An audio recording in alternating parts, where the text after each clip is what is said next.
فقرآننا ذلك القائد وتفسيره ساطع كالنجوم وفي روحنا سنة المصطفى وفقه الشريعة. السلام علیکم ورحمۃ اللہ وبرکاتہ. الحمد للہ والصلاة والسلام علی رسول اللہ. رب اشرح لی صدری ویسر لی امری واحلل عقدۃ من لسانی یفقہوا قولی. اسلام اور منسوخ حکم، اس حوالے سے آج ہم کچھ گفتگو کریں گے. چند روز قبل ایک واٹس ایپ گروپ میں سوال کیا گیا اور پھر وہی سوال ایک اور دوست نے پرسنل میں کیا، تو یہ سوشل میڈیا پر سوال موجود تھا اور اس میں ایک حدیث پیش کر کے استفسار کیا گیا تھا. تو وہ حدیث اور استفسار جو ہے آپ کے سامنے رکھتے ہیں. حدیث کچھ یوں ہے: انس ابن مالک رضی اللہ عنہ سے روایت ہے کہ راع ذکوان اور دیگر قبائل نے رسول اللہ صلی اللہ علیہ وسلم سے اپنے دشمنوں کے مقابلے میں مدد چاہی. نبی کریم صلی اللہ علیہ وسلم نے 70 انصاری صحابہ کو ان کی مدد کے لیے بھیجا. ہم ان صحابہ کو قاری کہا کرتے تھے. وہ دن میں لکڑیاں جمع کرتے، رات کو نماز پڑھتے. جب یہ بیر معونہ پر پہنچے تو قبیلے والوں نے انہیں دھوکہ دیا اور شہید کر دیا. جب نبی کریم صلی اللہ علیہ وسلم کو خبر ہوئی تو آپ نے صبح کی نماز میں 1 مہینے تک بد دعا کی ان قبائل کے لیے جنہوں نے قتل کیا. تو انس رضی اللہ عنہ کا بیان ہے کہ ان صحابہ کے بارے میں قرآن کریم میں آیت نازل ہوئی، ہم اس کی تلاوت کرتے تھے. بلغ عنا قومنا الی آخر آیا. پھر وہ آیت منسوخ ہو گئی اور آیت کا ترجمہ کہ ہماری طرف سے ہماری قوم مسلمانوں کو خبر پہنچا دو کہ ہم اپنے رب کے پاس آ گئے ہیں اور ہمارا رب ہم سے راضی ہے اور ہمیں بھی اپنی نعمتوں سے اس نے خوش رکھا. روایت جو ہے صحیح البخاری میں موجود ہے 4090.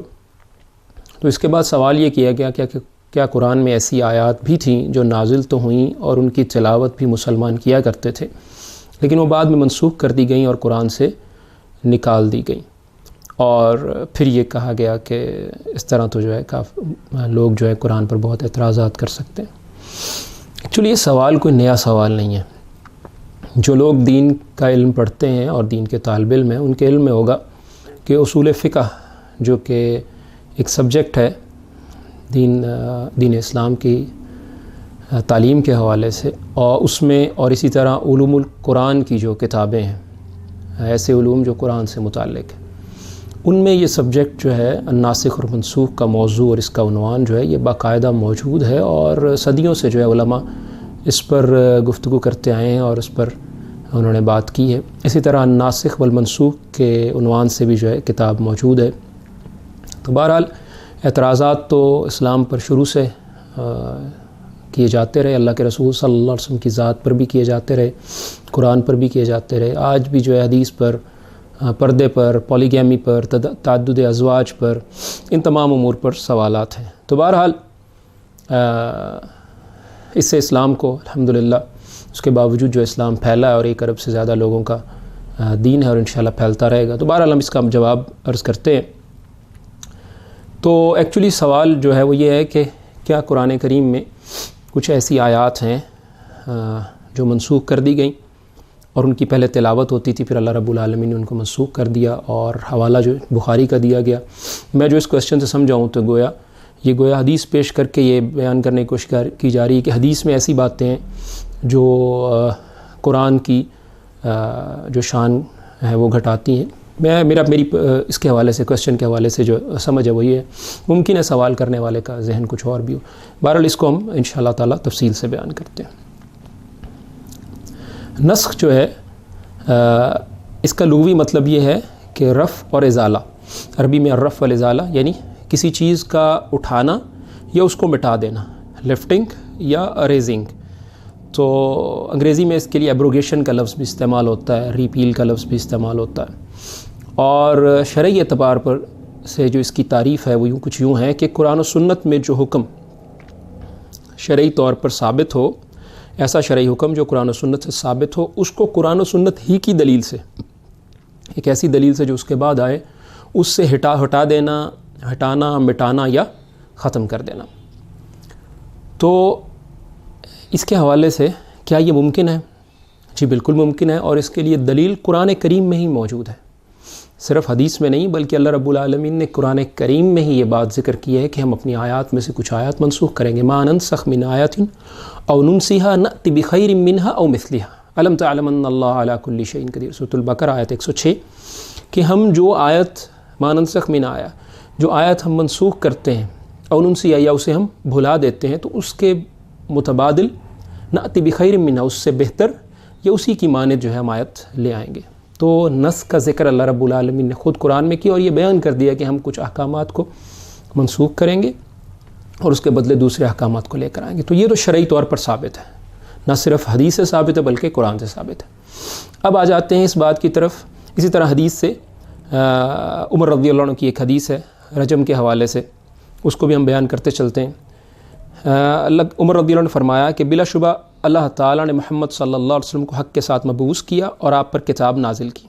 کتاب اللہ تعالیٰ کی جو کتاب ہے اس کی صورت میں جو کچھ آپ پر نازل ہوا اس میں آیت رجم بھی تھی. ہم نے اسے پڑھا, سمجھا, یاد رکھا. رسول اللہ صلی اللہ علیہ وسلم اپنے زمانے میں خود رجم کیا, پھر آپ کے بعد ہم نے بھی رجم کیا. یعنی عمر رضی اللہ عنہ کہہ رہے ہیں کہ اللہ کے رسول صلی اللہ علیہ وسلم کے دور میں بھی رجم ہوا اور عمر رضی اللہ عنہ کہتے ہیں کہ ہم نے بھی رجم کیا. لیکن مجھے ڈر ہے کہ اگر وقت یوں ہی آگے بڑھتا رہا تو کوئی یہ دعویٰ نہ کر بیٹھے کہ رجم کی آیت ہم اللہ کی کتاب میں نہیں پاتے, اس طرح وہ اس فریضے کو چھوڑ کر گمراہ ہوں. تو پھر آگے بھی اس میں تفصیل موجود ہے, یہ روایت بھی بخاری میں موجود ہے. تو گویا قرآن میں بھی اور عمر رضی اللہ عنہ کا فرمان جو کہ حدیث میں موجود ہے اس سے بڑی وضاحت ہو جاتی ہے کہ نسخ کا معاملہ جو ہے قرآن و سنت میں موجود ہے, قرآن میں بھی اور حدیث میں بھی. اب آ جاتے ہیں اس بات کی طرف کہ کیا یہ لاجیکل ہے, عقلی طور پر نسخ میں کوئی حرج تو نہیں ہے. اس حوالے سے پہلا جو ہم جواب ذکر کرتے ہیں وہ یہ کہ دیکھیے دنیا کے قوانین میں بھی نسخ ہوتا ہے, منسوخ کیے جاتے ہیں احکامات, نئے احکامات, نئے قوانین لائے جاتے ہیں.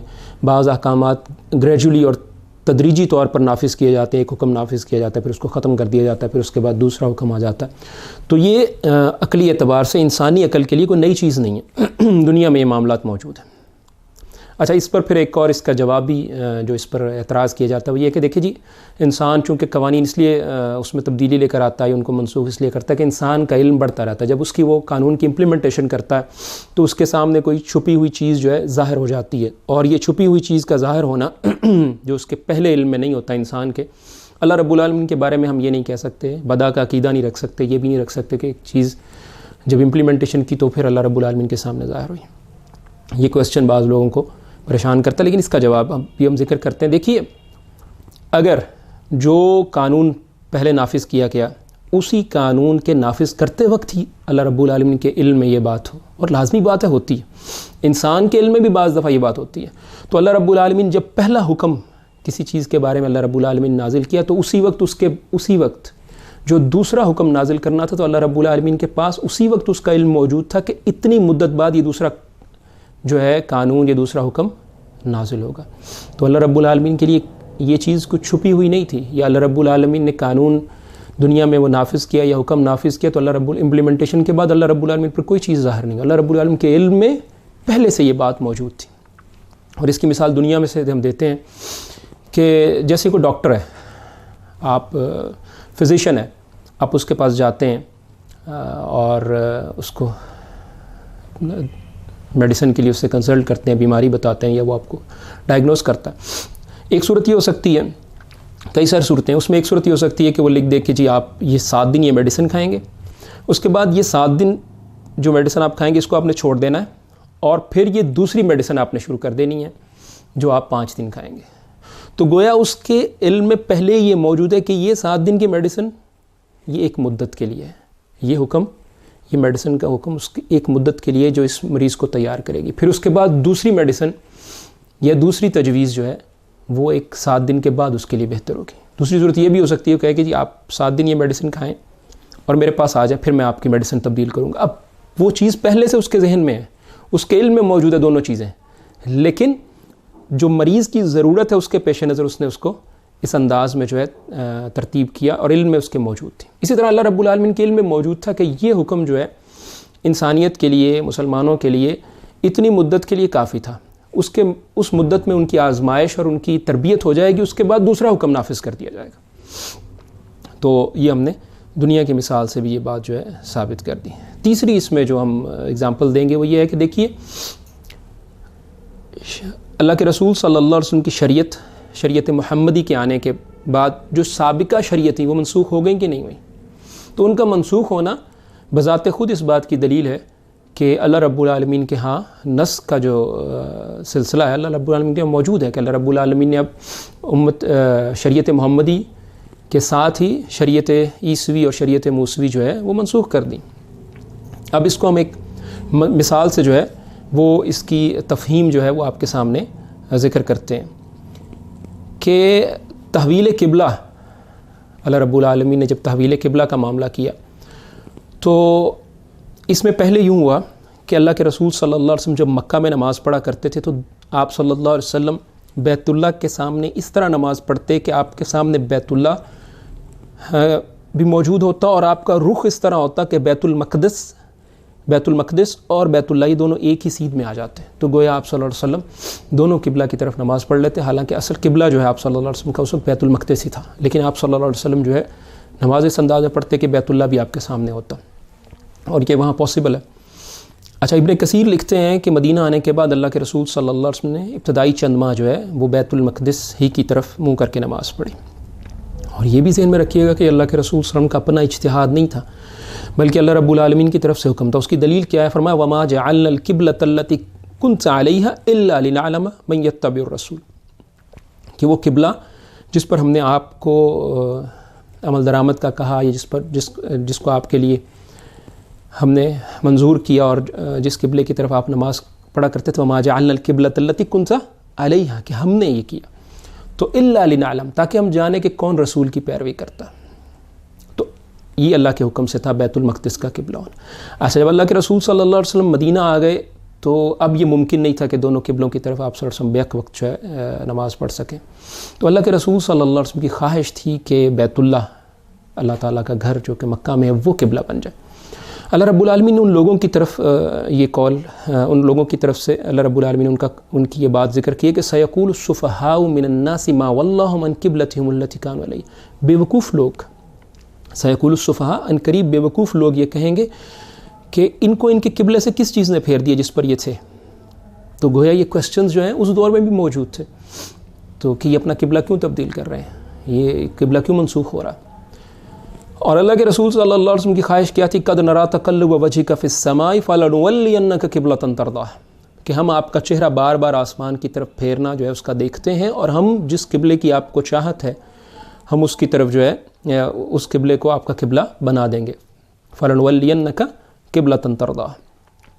اب اللہ رب العالمین کے علم میں جب اللہ رب العالمین نے بیت المقدس کو مسلمانوں کا قبلہ قرار دیا تو کیا اللہ رب العالمین کے علم میں نہیں تھا کہ اللہ رب العالمین نے بیت اللہ کو کل کو مسلمانوں کا قبلہ قرار دیا؟ بالکل اللہ رب العالمین کے علم میں تھا، پہلا قبلہ بھی علم میں تھا اور دوسرا قبلہ بھی علم میں تھا، لیکن اللہ رب العالمین نے خاص مدت کے لیے مسلمانوں کی تربیت کے لیے اور اس کے کچھ فوائد جو بھی ہم ذکر کرتے ہیں بیت المقدس کو قبلہ بنایا، اور اس کے بعد اس حکم کو منسوخ کر دیا، اور یہ حکم یہ سارے کا سارا قرآن میں موجود ہے، یہ سارے کا سارا یہ منسوخ ہونا بھی اور اس حکم کی اصل بھی اور اس کے بعد تبدیلی کے بعد جو نیا حکم آیا وہ سب قرآن میں موجود ہے، حدیث میں بھی اس کے دلائل موجود ہیں۔ اچھا، اس کا فائدہ کیا تھا؟ اس کا فائدہ یہ ہے کہ مسلمانوں کے نزدیک دونوں قبلے مقدس ہوں، دونوں مساجد مسجد الحرام اور بیت المقدس جو ہے یہ دونوں مسلمانوں کے نزدیک مقدس ہوں، مسلمان ان دونوں کا احترام کریں، تو اس کا ایک فائدہ تو یہ ہے۔ دوسرا فائدہ یہ ہے کہ بیت اللہ کے حوالے سے مسلمانوں کا عقیدہ یہ ہے کہ یہ ہمارا قبلہ ہے، اور اسی طرح بیت المقدس کے حوالے سے بھی قبلہ بنانے کا مقصد یہ تھا کہ مسلمان اس کو بھی اپنا قبلہ سمجھے، اور بیت اللہ بھی ہمارے لیے قبلہ ہے اور بیت المقدس بھی ہمارے لیے قبلہ ہے، وہ ہمارا قبلہ اول ہے اور یہ ہمارا حاضر قبلہ ہے، اس کو منسوخ کر دیا گیا، ابھی بھی موجود ہے، لیکن مسلمانوں کے لیے دونوں قابل احترام اور دونوں قبلے مسلمانوں کے، تو مسلمانوں کا استحقاق اور حق جو ہے وہ بتا دیا گیا کہ یہ بھی جو ہے مسلمانوں کا ہے، مسلمان اس میں جا کر نماز پڑھیں گے، اگرچہ جو ہے اب رخ جو ہے وہ جب یہ حکم نیا آ گیا اب رخ جو ہے وہ بیت اللہ ہی کی طرف کیا جائے گا۔